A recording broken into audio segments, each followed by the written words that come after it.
আসসালামু আলাইকুম। আমি আজকে খাসির মাংস রান্না দেখাবো রেসিপি প্রেশার কুকারে হাতে মাখি। পেঁয়াজ কুচি দিলাম, রসুন ছিলা দিলাম,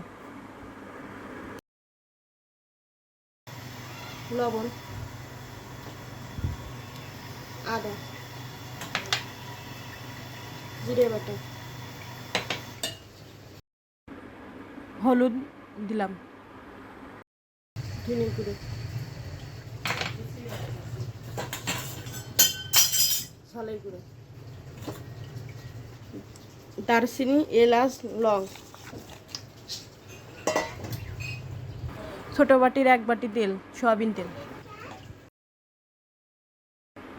খাসির গোশটা হাত দিয়ে মাখিয়ে দিতে হবে। কড়াইটি ঢেলে প্রেশার কুকারে দিয়ে দিলাম, দিয়ে গ্যাসটা দিয়ে দিলাম, দিয়ে ঢাকনা দিয়ে দিলাম। কষানো হয়ে গেছে। এখন গরম পানিটা দিয়ে দেবো ঝোলের জন্য, দিয়ে একবার নাড়িয়ে দেবো, দিয়ে ঢাকনা দিয়ে দিলাম। আরেকটা শিশুটা টাইম করছে। রান্না হয়ে গেছে, গ্যাসটা বন্ধ করতে।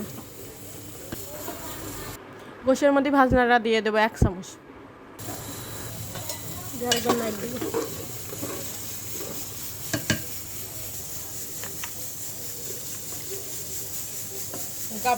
খাসির গোশ ঘুনার রেসিপি হয়ে গিয়েছে।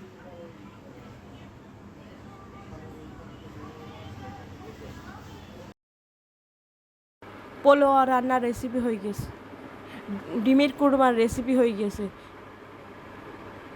ডালের রেসিপি হয়ে গেছে।